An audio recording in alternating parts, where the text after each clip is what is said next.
Aku selama 1 bulan ini aku nggak kemana-mana, cuman emang ngilang aja. Karena emang ya ada kerjaan lain yang harus aku selesaiin dalam waktu 1 bulan. Dan seharusnya itu nggak diselesaikan dalam 1 bulan, melainkan selayaknya itu ya lebih dari itu. Dimana aku bikin aplikasi mobile, eh, dan ya. Jadi buat bikin aplikasi ini ada satu klien gitu dari perusahaan otomotif yang cukup bisa dibilang agak ada namanya. Nah, entah kenapa perusahaan aku tiba-tiba dapat project itu dan aku yang saat itu lagi ngehandle project lain juga ditunjuk buat jadi project manajernya buat ngehandle aplikasi itu. Dan aku waktu dikasih tahu, oh mau ngerjain ini nggak? Kita bikin aplikasi mobile ini ada udah ada tim-timnya, udah ada developernya backend front end, ntar tinggal manage aja. Aku nggak terlalu pengalaman soal develop aplikasi mobile, tapi pas itu ya udah daripada aku ngelewatin momen itu, ya udah aku terima. Ada satu detail yang nggak diomongin, yang dibahas secara detail mendalam, yaitu berapa banyak fitur yang harus ada dan berapa banyak waktu yang tersedia. Aku cuma dikasih tahu, oke, range-nya 1 bulan. Bikinnya kayak gimana? Besok didiskusiin. Jadi terima dulu, aku baru besok diskusi sama orang dari sisi usernya. Dan ternyata, oke, aku terima. Besoknya aku ngobrol sama usernya dan ternyata sesuai yang aku takutin. Buat scope aplikasinya bisa dibilang agak mepet sama timeline. Karena secara garis besar aku nggak bisa nunjukin, aku nggak bisa show semuanya karena takut ada apa ya, NDA gitulah yang nanti bermasalah. Jadi aku deskripsiin aja secara general, secara awam gitu. Jadi intinya itu kayak semacam nunjukin harga kendaraan buat sales-sales, dan ada juga fitur buat kalkulasi simulasi kredit. Misalkan ada klien yang tertarik, terus mau tahu nih kalau misalkan kita ambil model ini di kota ini, cabang ini, dengan cicilan yang sekian, bawa pembayaran di depan di belakang, kemudian mungkin ada pengambilan paket aksesoris buat kendaraannya, itu nanti paket yang available itu apa, ada yang paket ini gitu. Nah, simple mungkin kedengarannya, jadi intinya kayak nunjukin simulasi sama harga, tapi tentunya nggak sesimpel itu kalau misalkan kita develop aplikasi. Ada banyak parameter yang harus dipertimbangin, kayak oke, misalnya price listnya kayak gini, ternyata ada bedanya nih kalau misalkan kita ambil price list buat beda kota. Nah, tuh ada tambahan-tambahannya. Jadi sebenarnya nih, apa yang aku lihat buat sisi aplikasi itu nggak banyak berubah, yaitu itu aja intinya.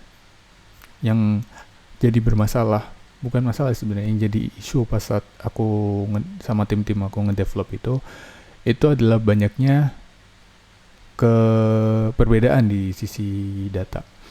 Karena buat develop aplikasi, terutama yang berkaitan erat sama master gitu ya, master data, mungkin buat price list atau mungkin misalnya buat katalog atau mungkin buat yang lainnya, itu misalkan kalau kita ngerjain buat perusahaan yang kecil gitu, yang nggak terlalu banyak data, mungkin nggak terlalu kerasa. Tapi misalnya kita urusan sama yang udah ngehandle ada cabangnya di seluruh Indonesia, dan ternyata ada satu hal yang aku sadarin, itu data-data tiap cabang, data-data tiap orang itu bisa aja berbeda. Nah, itu yang bisa jadi kendala cukup signifikan, dimana selain kita harus nyamain datanya gitu, karena kan nggak mungkin nih beda cabang itu nanti meskipun sama-sama modelnya, terus nanti datanya jadi double.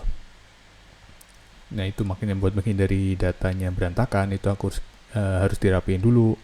Nanti setelah dirapiin, dipastiin oke, kita mau ngambilnya dari mana nih buat ngambil harganya, buat ngambil ininya. Terus buat mastiin itu berlaku apa enggak, itu gimana? Kita perlu setting kolom apa gitu. Misalkan kita setting flag, misalkan oh oke, ternyata cabang ini berlaku harganya buat cabang ini gitu. Dan itu adalah hal-hal yang dari user, tugas mereka ngejelasin apa yang mereka mau, dan tugas dari developer sama aku juga sebenarnya buat ngasih solusi apa yang kira-kira perlu dilakuin, perlu dijelasin apa enggak ke usernya. Itu ya tergantung dari kita, dibikin semudah mungkin atau mau dijelasin semuanya.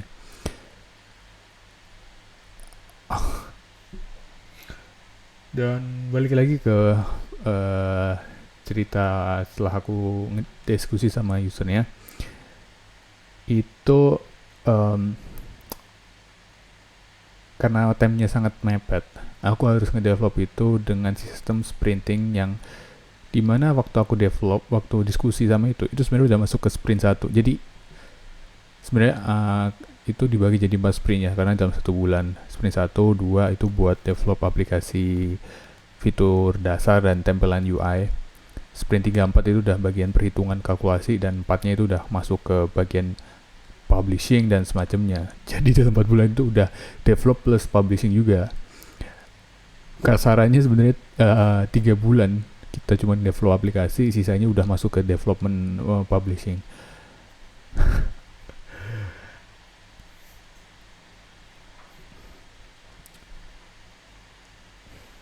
Set.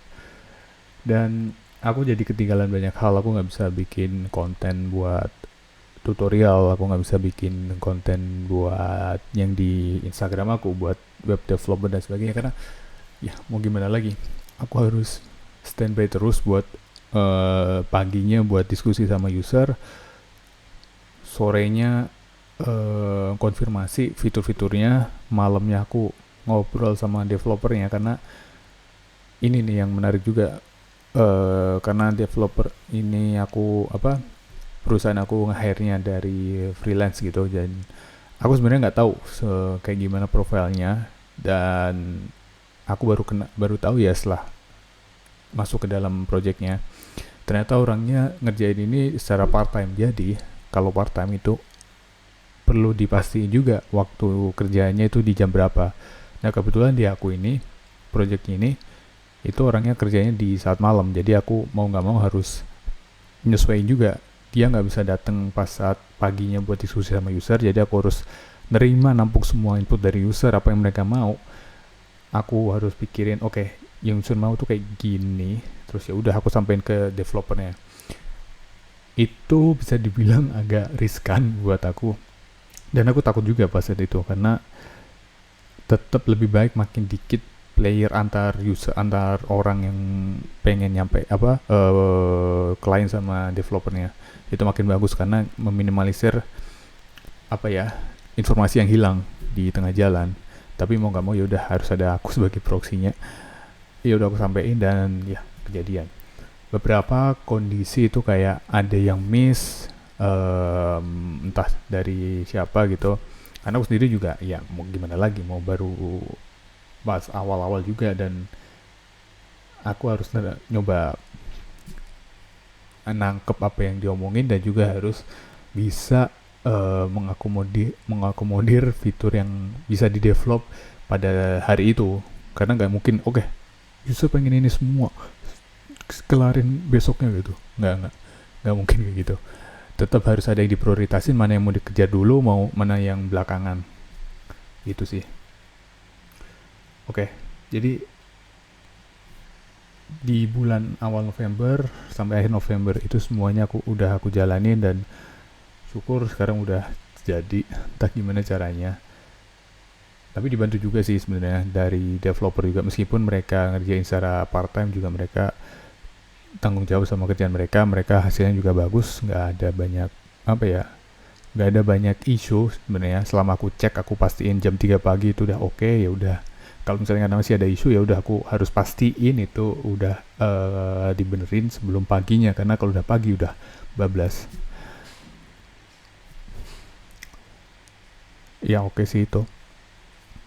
Jadi overall mungkin ya itu, pertama mastiin informasi yang disampaikan sama user sama ke developer itu bisa berjalan bagus. Itu sih tips yang bisa aku sampaikan. Yang kedua itu pastiin kenal sama developernya dan sistem kerjanya kayak gimana. Sempat ada kejadian developernya itu di weekend dia tiba-tiba off, nggak bisa dikontak. Aku kelewatan ngingetin kalau misalnya dia di minggu itu tuh kayak misalnya lagi intens, jadi misalnya butuh develop tiba-tiba itu bisa dikerjain, paling nggak bisa dikerjain. Sayangnya dia gak bawa laptopnya, jadi ya mau nggak mau dia harus cari cara gimana, dan akhirnya dia di warnet remote ke laptopnya yang di kosan buat ngedevelop. Itu beruntung banget masih bisa dilakuin, kalau nggak udah lewat itu, secara timeline udah hancur semua. Tiga, pastiin fitur-fitur yang bisa dikejar itu dikejar dulu, tapi di sisi lain juga pastiin apa yang mau dipakai sama user itu ada semua, jangan sampai kelewat. Kalau bisa di listing, dibikin kayak sekaku mungkin itu, jadi apa yang mau disampaikan ke developernya jadi kesampaian. Ini kedengarannya basic banget, tapi bisa aja kalau misalkan dari user tiba-tiba ngomong gitu, tambah ini, itu yang sekelibat itu yang biasanya jadi paling noticeable waktu nanti di testing sama usernya. Itu aja sih paling, apalagi udah itu sih. Pastiin ada developer yang bisa diajak juga, karena buat beberapa perusahaan gitu mereka ada yang mau ngajak buat meeting langsung ke tempatnya. Kenapa ya nggak tahu juga, mungkin emang mereka udah kebiasa oke gitu, jadi secara full remote gitu nggak tahu ya, buat aku sendiri nggak possible. Dan mau nggak mau ya harus ada yang standby datang ke sana. Dan untungnya ada yang bisa, meskipun nggak semua full team gitu, tapi ada, dan itu ngebantu juga. Itu sih. Jadi ada sekitar 4 poin yang menurut aku jadi pelajaran penting.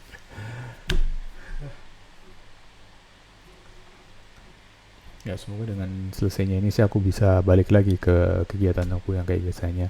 Meskipun aku harus nyoba refresh lagi udah sampai mana ini ketinggalannya.